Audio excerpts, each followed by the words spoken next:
So hi guys, welcome to vlog 35, and this one may be a little bit of light relief for those people that were planning a Mediterranean or foreign holiday during 2020. This is my Mallorcan holiday from 2 years ago, and I'll make no bones about it that back then for this holiday I was really hoping just to catch up with one species of bird and have a first, so just two different species. Planned to visit three separate places, the first of which was this place, San Real, which is a working farm and a beautiful nature reserve just 4 or 5 miles south of Alcudia.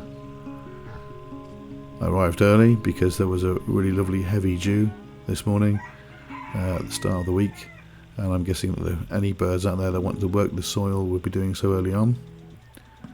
Lots of the expected species to be seen, one of which was one of my birds I hoped to see, but it wasn't a red-legged partridge, I can tell you that now. There were lots of birding tourists arriving. I believe this was a Dutch group from a Dutch birding coach holiday. Didn't stay too long. One of the reasons why I don't necessarily like doing coaching birding holidays in groups, because it tends to be moving on pretty quickly. Did connect with definitely my favourite Sylvia warbler, sadly not a British bird. That's this one, it's called the Sardinian warbler. How striking that bird. Always a childhood favourite, that one, from family holidays to Med. Always wanted to see a Sardinian. But this was the bird I was hoping to reconnect with, and of course it's not uncommon. It's a relatively common bird all over the Mediterranean, certainly all over Europe I think. It's a hoopoe. A very indicative bird of my childhood, from the few years I spent in Central Africa growing up, right through to various holidays abroad. The hoopoe was a mainstay favourite, and how could it not be? I mean, Thomas, my son, says if there was a perfect bird it would look like, or near enough like, a hoopoe, and I have a tendency to agree with him. This was a stunning individual, especially in this low early morning light. I was really pleased, and a relatively amenable bird as well, though I was hunkered down now between a slat gate, poking my lens through the gaps in the slats to get this low angle.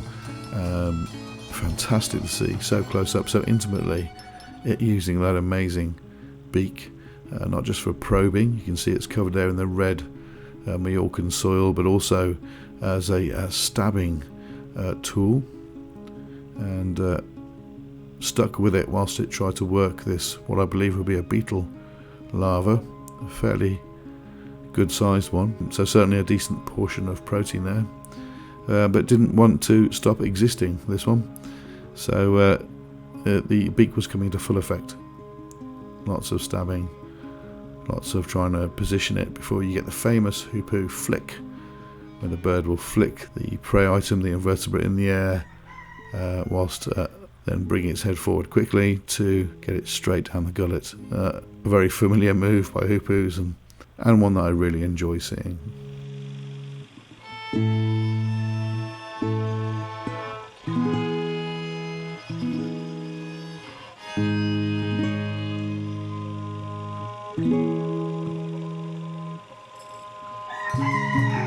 There we go.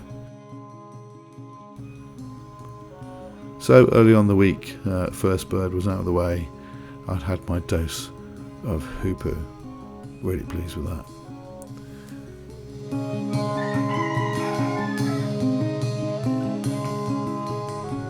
Came midweek before I got my second chance to get out and do a bit of filming of birds on this predominantly family holiday. Up again early over our resort there in Alcudia, and thankfully not too far to go to my second destination, which was Albufera Natural Park, which is a wetland reserve, huge marshlands, and connect with this bird. I got there early before the park officially opened. Sadly, Albufera opens quite late, I think 10 AM, but you can do the perimeter fence and get some really intimate views of the purple gallinule, an obscenely sized moorhen, probably 3 times the size of a UK moorhen. A vegetation eater, it uses that wonderful beak to sever underwater tubers and roots, and then has this wonderful, very malleable sort of prehensile foot which can grab this root, this tuber, whilst it decimates it with that horny beak. Now, not necessarily people might suggest the best light to film these birds in, because I was filming into the sun, but I was really enjoying the silhouette effects, and it just added to this sort of whole limbs and body shape of this bird as being some kind of almost prehistoric or maybe alien species. They're wonderful birds, so enigmatic. Of course, it wasn't too long before the gates were open and we were sitting in hides, and that's when we were getting the sun-on views of the purple gallinules in full effect with their plumage. But you know, I still preferred the previous shots. These are kind of the shots you'd expect to see on any other film, and I like the silhouette effects there. Great to see this bird moving in, an osprey bathing in the shallows, and obviously this is a migrating osprey, southwards migrating osprey. This was October I was filming this, but it wouldn't be a UK bird, not here in Mallorca. This has definitely come from Central Europe somewhere, or maybe as far north as Russia or the Baltics.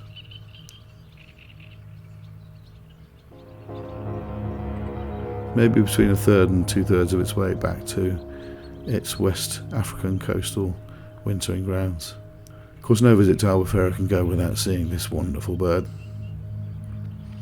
This is the wonderful, striking and elegant black-winged stilt, longest legs by ratio of body size of any bird in the world, and a glory to see. Always reminds me, those that remember this particular individual, always reminds me of Sammy from the Norfolk coast, the bird that persisted and became a resident at Titchwell, and sadly disappeared maybe 15 years ago now.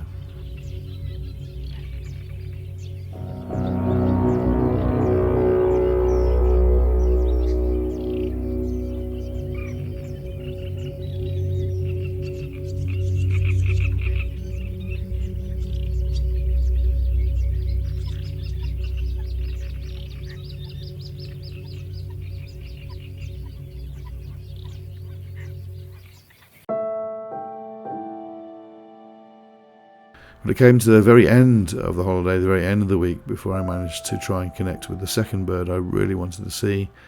And as I alluded to, this one would be a first. I hadn't seen this bird before, and I came to a very famous site known as Bocquer Valley, which is just behind Porto Palencia, which you need to get to early because it gets very hot. You don't want to be in the valley post kind of mid-morning 11, because this place cooks, as you can imagine. Very steep-sided, rocky valley, and you almost become an experiment in heat if you're here too late. So arriving early and enjoying the coolness of the eastern rocks and the shadows, and in fact the shadows and the contrast between what light was pervading and those shadows was just stunning. This place becomes ethereal at this time of the day. Incredible contrasts of light and the effects that it plays out.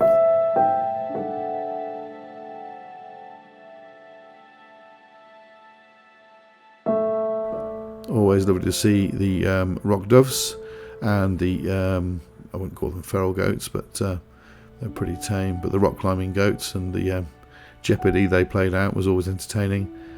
But great to catch up with this bird, the black redstart. Do get them in the UK, very few local sites, but much more relatively numerous here. And what a stunning male as he was hawking insects there over the rock face. A glorious bird, a black redstart.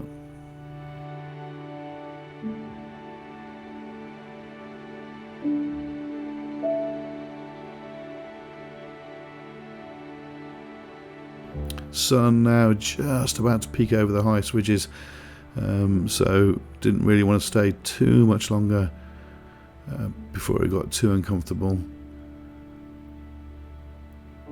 So much so that the western ridge now was catching the thermals and the booted eagles were making the most of it. But just then I connected with my bird.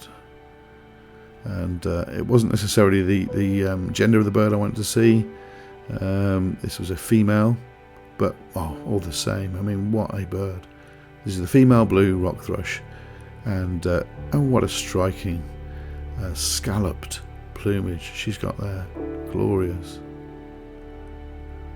So just turning around now, heading back to be sensible and get out of the oven that was now generating here in the ridge, and connected with probably my favourite shot here of the whole week, with a female black redstart, who, as you can see, suddenly spotted something and off she goes. So I'd given up by this point, and really was not far from the car when, wow, the bird that I really wanted to connect with, the male blue rock thrush, appeared on the ridge just ahead of me, and let us come relatively close. In fact, caused a bit of a ruckus because a few of the birders had only just arrived, and they were lucky enough to immediately connect with it. But what a bird, and what a plumage, a real powdery pastel blue. I would rate this much more than the azures and the malachites that you see on other birds. This was an almost midnight blue, beautiful in its subtlety, and what a way to end a week with this glorious male blue rock thrush. You got blue rock thrush. He's the male this time, at the very top of the near peak. Well, that's the end of Vlog 35, guys. I hope it's given you a bit of relief. Those of you that would be looking forward to a bit of Mediterranean sunshine and sensibly haven't this year, there will be other years, I'm sure. Really looking forward to Vlog 36, but let's just say between now and then, please take care and goodbye.